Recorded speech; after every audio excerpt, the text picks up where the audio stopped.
crew of 26 men, coal and other goods, bound for San Francisco. Since then, her journey has taken her as far as Australia, Cape Horn, and Europe many times over. Today, she is designated as a National Historic Monument.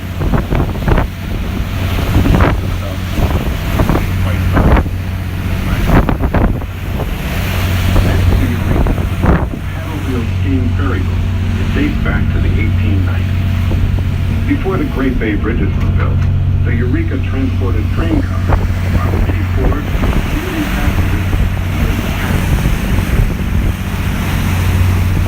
both ships are part of the San Francisco Maritime National Historical Park, also known as High Street Pier.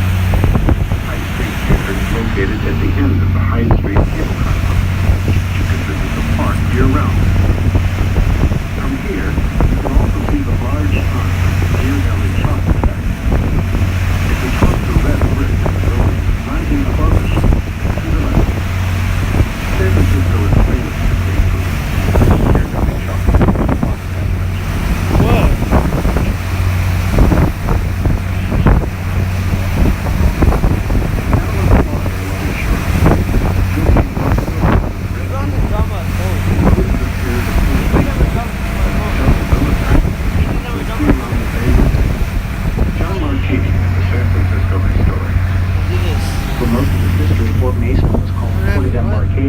It's where supplies and men were loaded aboard ships and then sailed out. And during World War I, World War II, Korea, Vietnam, men sailed out of here for war in the Pacific.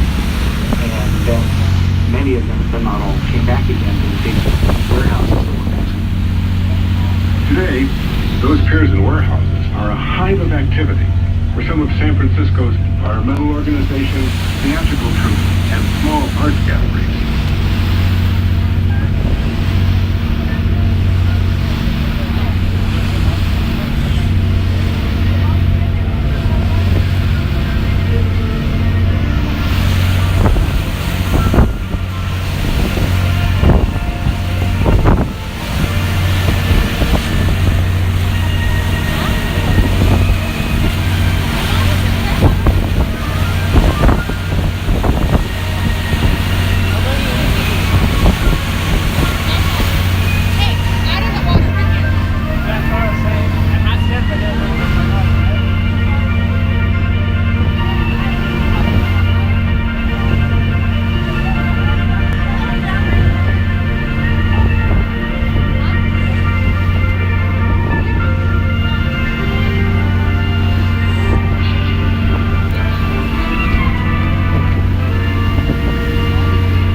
See the Marina District. The rows of elegant homes make the marina look like solid ground. But don't be fooled. The Marina District is actually land reclaimed from the bay. It is built on tidal flats that were filled in to create a temporary city for the Panama Pacific International Exposition of 1915. Look for the large, dusty orange dome building set in from the shore. It is the Palace of Fine Arts, and the only building from the Pan Pacific Expo that remains today. American architect Bernard Maybach designed it in a distinctive Roman style.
of San Francisco.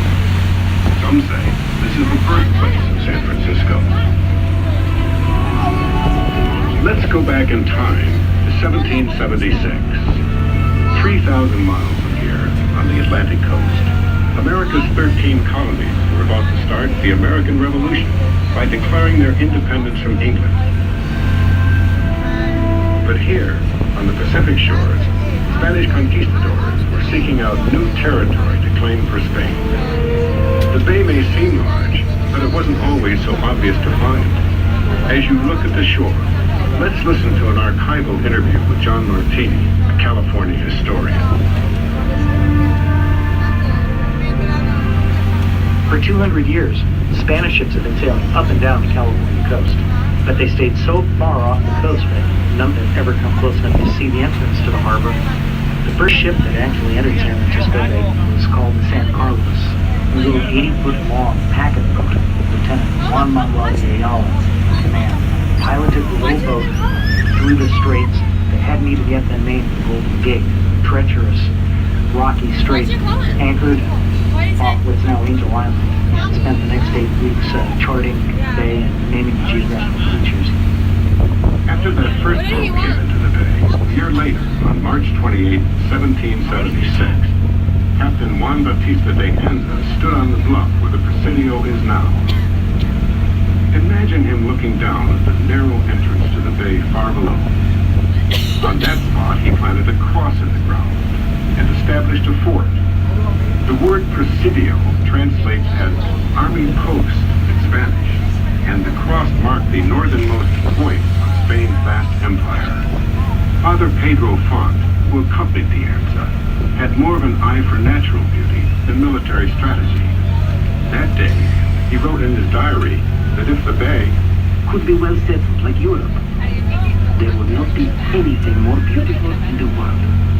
he was quite a visionary, because the beauty that Father Font saw was more rugged than the beauty we see today. Look again at the forests of the Presidio.